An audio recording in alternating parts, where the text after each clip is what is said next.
visto, si estuvieron atentos hoy, hace un ratito envié la lista con los parciales. O sea, la lista con los parciales es la lista con una S o una I al lado. Ese es el satisfactorio y es el satisfactorio. Si alguien quiere ver, a ver, vamos a plantear bien cómo está la cosa. Todavía no se sabe, no está definido por parte de la UBA, ni del CDC, ni por tanto de la cátedra, mucho menos de nosotros que somos las personas que damos las clases, si va a haber o no, si va a haber la posibilidad o no de la promoción. Es decir, se está considerando que hay un montón de cátedras y distintas cátedras de todos los niveles de la UBA, en otras de la promoción eso es imposible, en otros sí. Bueno, por ahora, como sabe, no se sabe si va a haber promociones, es decir, si las personas que tengan un promedio de más de 7 en los dos parciales ya tienen la materia aprobada, o si por el contrario, todas las personas saquen la nota que se saquen, que estén arriba de 4, o sea, mientras estén aprobados, en este caso sería mientras estén satisfactorios, tengan que ir a examen final obligatorio presencial, ¿no?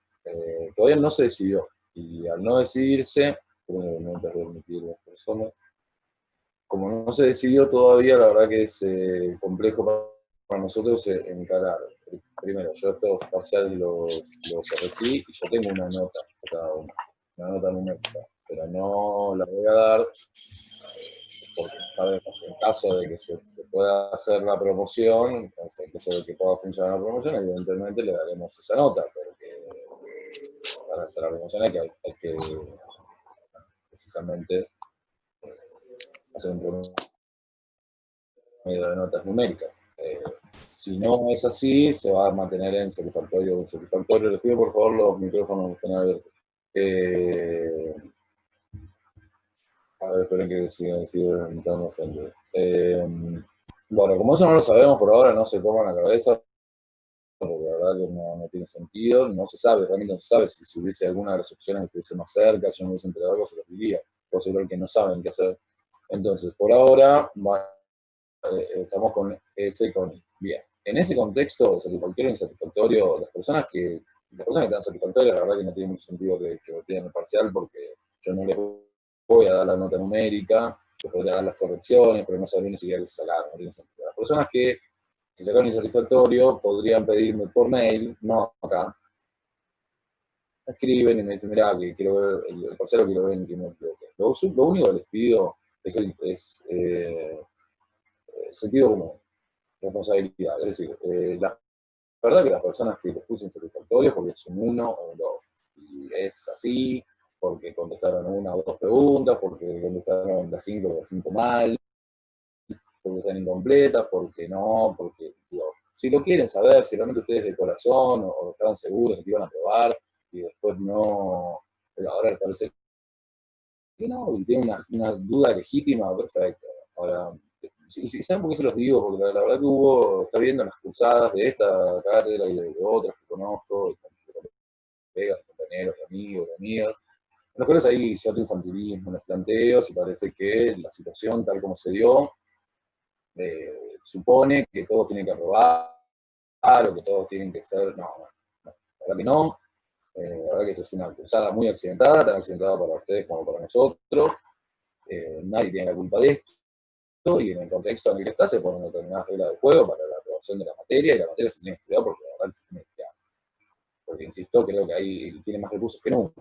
Tienen videos que los pueden reproducir 1000 veces si quieren, tienen las clases del Zoom para sacarse las dudas, tienen un libro que está escrito en castellano, que es el idioma que ustedes dominan, por lo tanto, digo, por eso digo que tengan criterio en todo caso, con los planteos, realmente si ustedes sienten que estaban para probar y que les sorprende, que no prueben, bueno, me lo comenten y lo hablamos sin ningún problema. Lo que le digo es, nada, realmente la corrección fue muy laxa y la mayoría que pude los empujé y las empujé para arriba para que lleguen a lo que sería un 4 y por lo tanto una S de satisfactorio.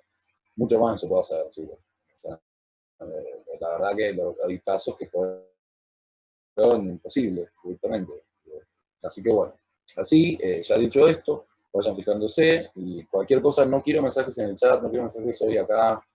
Es lo que les dije, las personas que en la lista se encuentren con una I de insatisfactorio y hayan pensado que estaban con satisfactorio, me lo consultan por mail y vemos qué hacemos. Ahora, listo. Hasta ahora no es más nada que eso. Yo les diría, sigan estudiando con todo, porque la segunda parte de algún modo u otro se va a evaluar, y después les diré, supongo que en esta semana que viene, mucho más no lo pueden dilatar, o sea, es algo que a nivel institucional, no sé por qué están tardando tanto, pero la verdad, eh, para definir, en fin, cómo va a ser el final de la cursada, si pueden promocionar, si tienen sentido las notas numéricas, o si cuando esto retorne a la normalidad, sea cuando fuera, se van a programar los exámenes finales y listo. Y que va a ser también un desastre, porque va a haber 400, 500 personas para rendir, entre las personas que todavía deben el final de cursadas anteriores y todos ustedes, va a ser un desastre, pero bueno, supongo que se establecerán una serie de fechas o lo que fuera.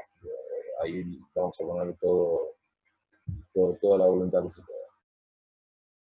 En fin, a partir de esto, dudas sobre la OEA, que es la clase que tenemos hoy, nos quedan muy poquitas clases. Nada, estaría bueno que me digan qué dudas tienen sobre la OEA, es un tema también importante, digo, se toma tanto como la Organización de Naciones Unidas.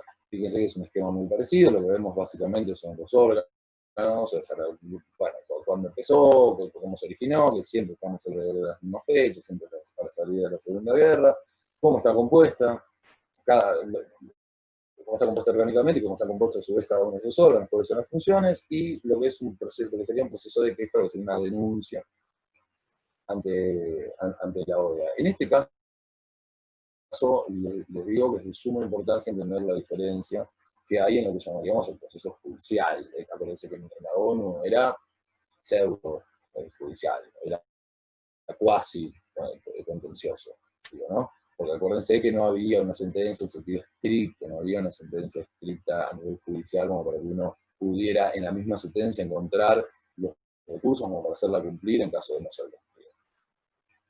Bueno, Agustina pregunta, ¿va a haber recuperatorio?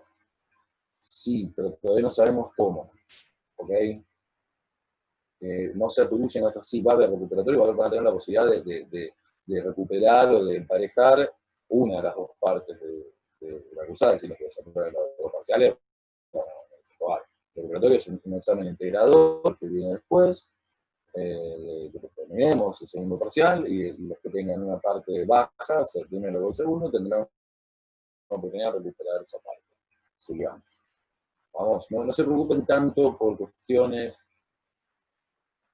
administrativas, de posibilidades, sino más bien, y lo digo con todo respeto, digo, por seguir estudiando, chicos, las oportunidades las van a seguir recuperando. Gabriela pregunta, profe, ¿podrías explicar la diferencia entre las funciones de los consejos de la OEA? Bueno, sí, bueno, fíjense o habrán estudiado que hay dos consejos, ¿no? Uno es el consejo permanente y otro es la Interamericana para el Desarrollo Integral. El permanente es un órgano que está, tal como lo dice su nombre, de manera continua laburando. Es algo que, por ejemplo, en la ONU no hay. ¿No? En la ONU está la asamblea, pero se sabrán, y la asamblea se reúne una vez por año, qué sé yo, tenés después el secretario, el secretario general. En el caso de la OEA existe este consejo permanente que es, digamos, un consejo que vela permanentemente para ver si las cuestiones que están en manos de la asamblea o de cualquiera de los otros órganos funciona, y está todo el tiempo dando también, a ver, proponiendo normativas, proponiendo temáticas, proponiendo congresos, proponiendo actividades, proponiendo organismos, es decir, son los que más empapados están de todo el laburo de la OEA. Es interesante la figura. ¿Por qué? Porque además es un, perdón, porque además es un consejo permanente. En el caso del desarrollo interamericano es otra cosa. Es otra cosa. Y eso tiene que ver más con algo que tengan en cuenta desde ya, es sumamente importante, o sumamente particular, digamos, de la OEA en relación a lo que vimos de la ONU, que es la preocupación por dos cuestiones. Una, la unidad, la hermandad, la solidaridad, la comunión, llámenlo como tienen, de los distintos estados dentro de Latinoamérica. ¿Entienden? Funcionar como uno solo frente al mundo. Esto tiene que ver con cuestiones políticas, con cuestiones de la división del mercado mundial, con la producción estratégica que tiene Latinoamérica y sobre todo por cómo ha sido probado, ¿no? Lo que ha sufrido en cuanto al saqueo de determinados recursos naturales, también recursos humanos, también personas y riquezas y demás, a manos generalmente de potencias europeas, hace que Latinoamérica ya tenga un déficit de movilidad. Entonces hay una cuestión que es esa hermandad, esa unidad para plantarse en el mundo, digamos, para tener una mayoría de posturas, una postura frente al mundo, para dialogar de cara sobre todo a las potencias. Pero por otro lado, también está el tema de la pobreza crítica. Algo que en el marco de la ONU, si bien puede estar nombrado, qué sé yo, puede estar aludido indirectamente, porque uno habla de la igualdad, o de la cantidad de derechos que están, entre los cuales están los derechos económicos, sociales, culturales, entonces uno puede decir sí, la cuestión de la pobreza está, ¿viste? Pero no de ningún modo tan destacada como está en el marco de la ONU. Primero porque el continente latinoamericano es pobre, la mayoría de sus pueblos son pobres, todos sus pueblos tienen márgenes de pobreza muy grandes que si se compararan, por ejemplo, con lo que es el promedio de ingresos entre Europa o Estados Unidos y Latinoamérica, somos un continente pobre. Entonces, la eliminación de la pobreza crítica, la pobreza crítica es lo que nosotros llamamos la indigencia, digamos, o la pauperización. A eso se refiere más que nada ese concepto, o para eso trabaja.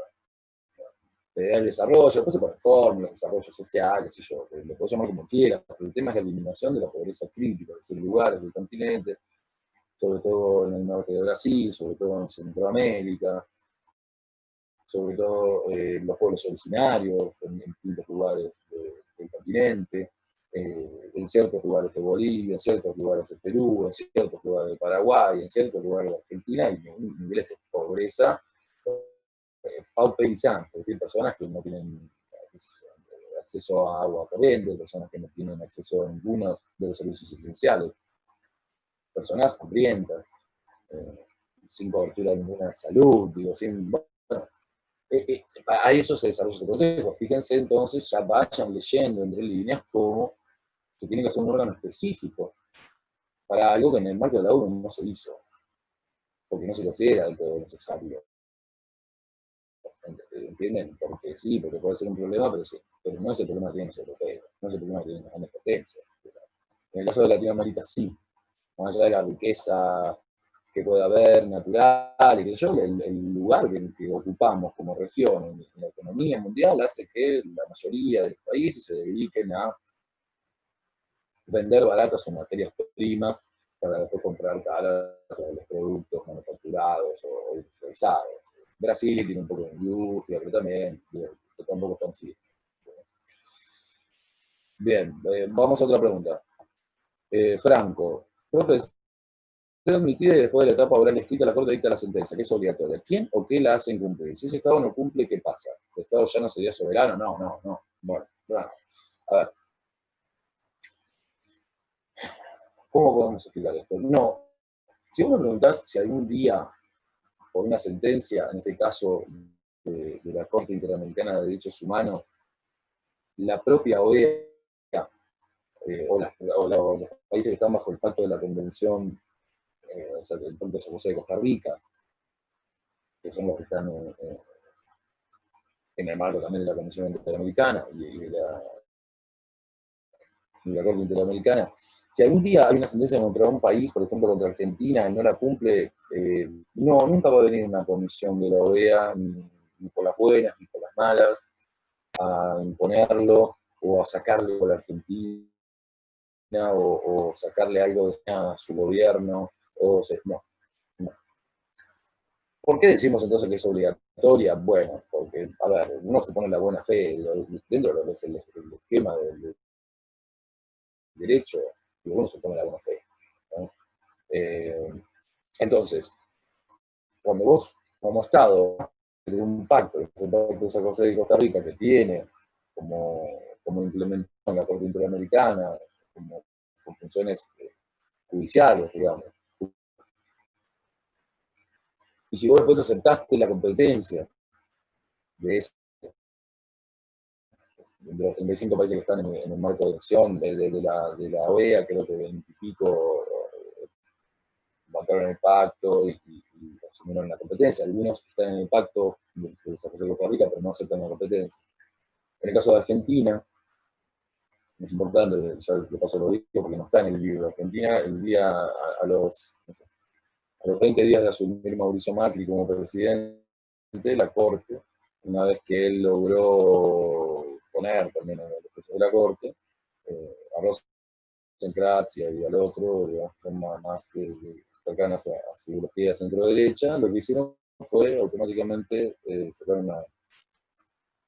una resolución, digamos, una decisión de la Corte, que fue que a partir de ese momento, o sea, en el 2015 creo que era todavía, Argentina ya no considera vinculantes u obligatorias las sentencias, que hasta ese momento sí.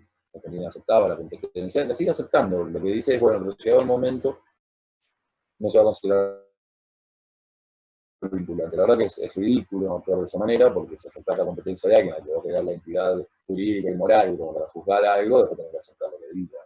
Si dice sí, me parece ser un actuador, ¿no? Uno acepta las reglas del juego y después dice que no.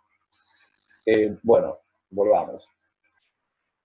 Es obligatorio porque al someterse un Estado mente a un órgano como es la Corte Interamericana, que ellos mismos cooperaron y admitieron en crear, ¿no? Porque todos los estados, los estados lo crearon, no viene de la nada. Se supone que lo vas a cumplir. Se supone que vas a cumplir. Generalmente se habla de sentencias de la Corte suelen tener reparaciones, y lo que hay que ver es que para esas reparaciones, si el Estado en cuestión, el Estado argentino, como ejemplo, no lo quisiera cumplir, no podés bajar con helicópteros o aviones a hacerlos cumplir por la fuerza o de motivo económico. No, lo que pasa es que por lo general se cumplen, cuando se acerca la palabra, porque ahí ya es un poco más que la presión moral que veíamos en el caso del marco de la ONU. Acá aparece ya directamente el Estado incumpliendo su propia palabra.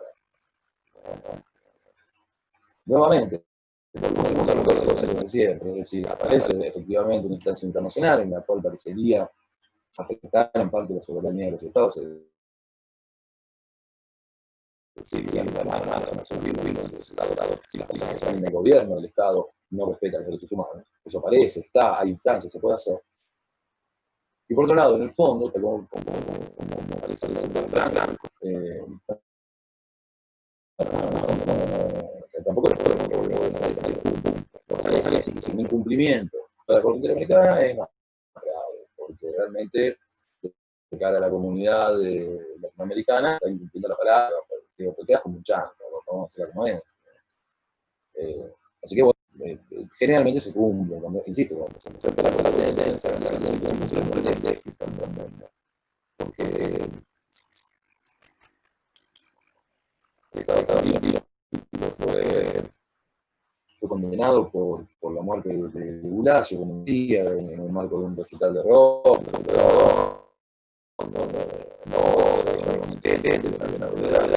y la policía se avisó, se lo avisó a los padres, ¿no?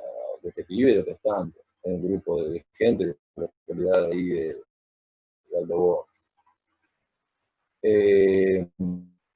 ¿Qué pasa? Había un memo, un memorandum interno, y las autoridades de la Policía Federal hablaban a los menores sin dar explicación. Un memo que todas las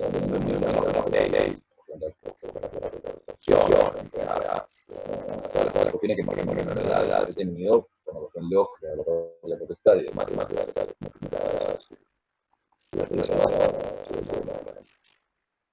al Estado argentino se lo condenó por tortura directamente, murió después de haber sido torturado por los policiales y demás. Y lo que se hizo fue obviamente no en serio larga de modificaciones, de los estatales, hacia los federales, los internos, los menores, un montón de cosas. Argentina hace cumplir todo. Es decir, eso son cosas que vos tenés que ir como Estado rindiendo cuenta de las de indemnización, o de transiciones, para conseguir una sociedad de derechos humanos.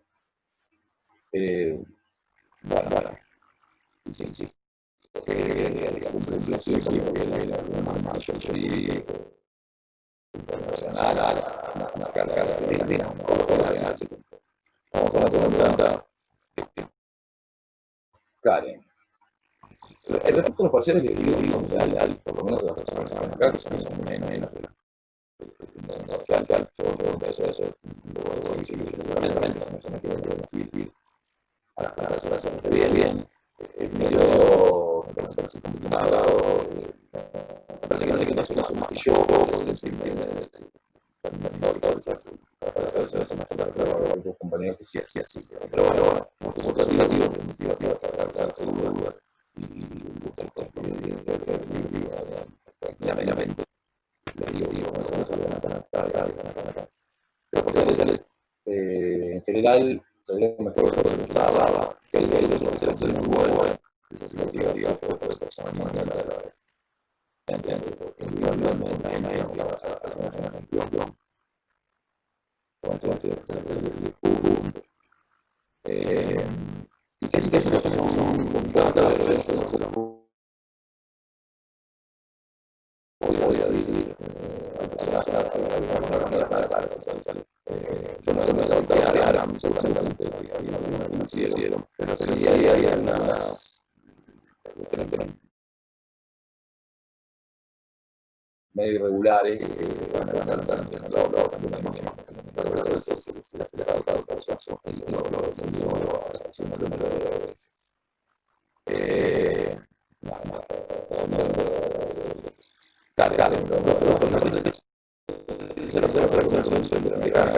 Humanos se confirió a la Comisión una variedad de funciones, diferencia en las operaciones sobre el resultado certificado o no certificado de la Nación Americana. Bueno, se trata de esto es la Comisión Interamericana de Derechos Humanos. Lo que hace es filtro en la denuncia.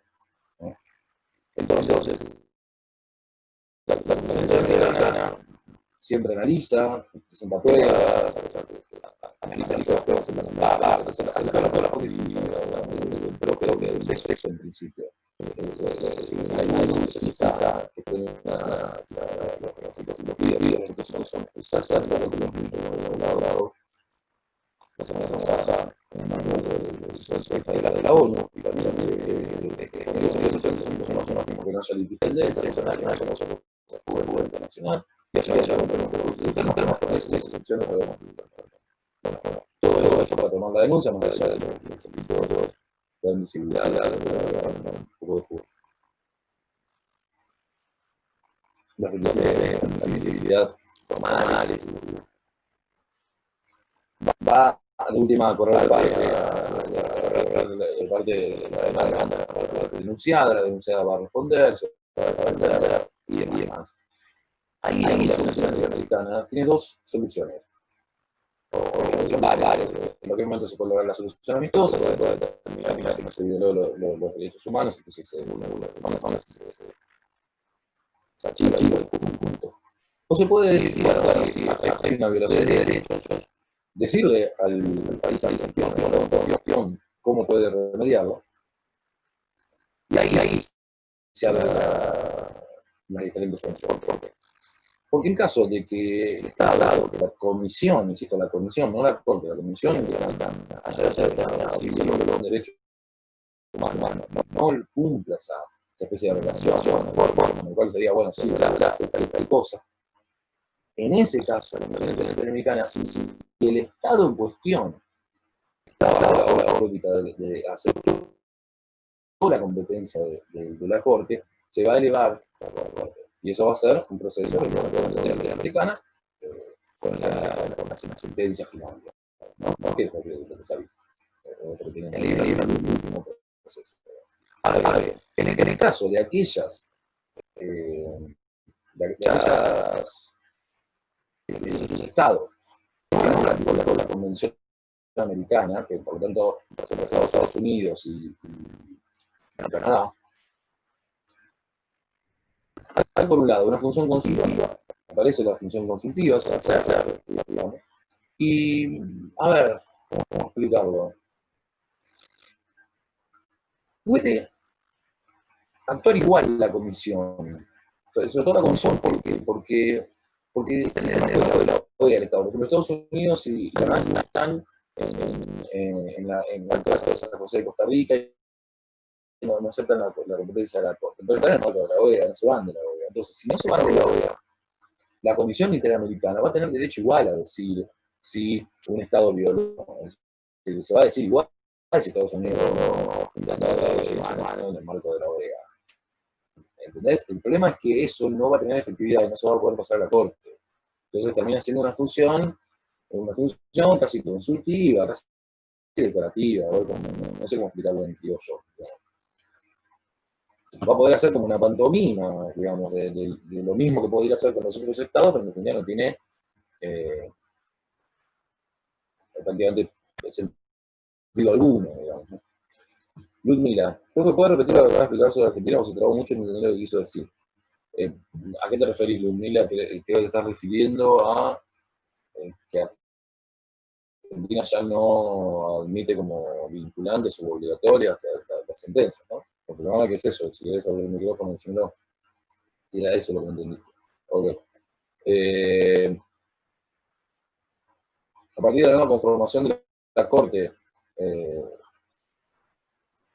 cuando asumió el gobierno Macri, que se acuerdan que quiso poner por decreto dos profesores de la Corte, que es una aberración no solo jurídica, sino un atentado contra el Estado de Derecho, digamos, ¿no? Sabemos que los jueces de la Corte se tienen que elegir de la manera, no lo puede elegir a dedo del presidente, y mucho menos meter a dedo del presidente, porque se estaría rompiendo la República.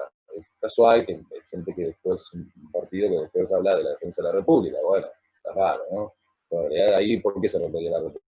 Se rompería la división de poderes. El Ejecutivo no puede poner cosas en el organismo más importante judicial, porque va a definir incluso y va a tener que tratar incluso los temas que atañen a su propio gobierno. Es una barbaridad. Bueno, después se lo logró poner igual por consensos y por arreglos políticos, y el punto es que, no sé si fue la primera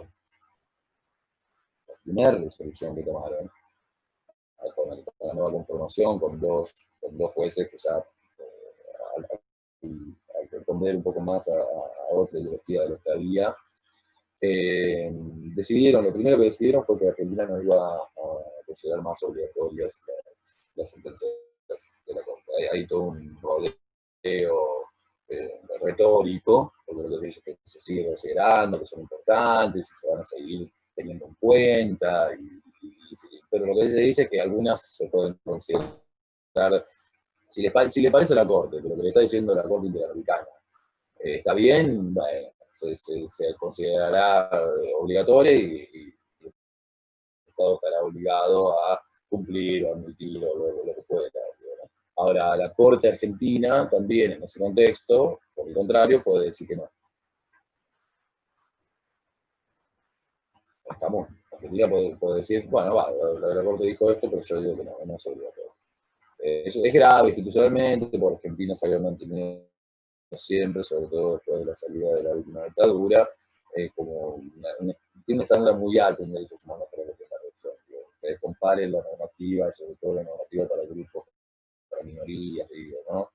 Identidad de género, matrimonio igualitario, el mismo en discapacidad, mismo la ley de salud mental. Es muy vanguardista si uno va a legislaciones de países vecinos. Uruguay no tanto, en Brasil es terrible, la legislación está muy atrasada, Ecuador lo mismo, Colombia lo mismo, son países donde todavía el machismo mucho más fuerte, donde todavía la religión impide, o la religión católica en este caso, impide un montón de avances de minorías o demás. ¿No?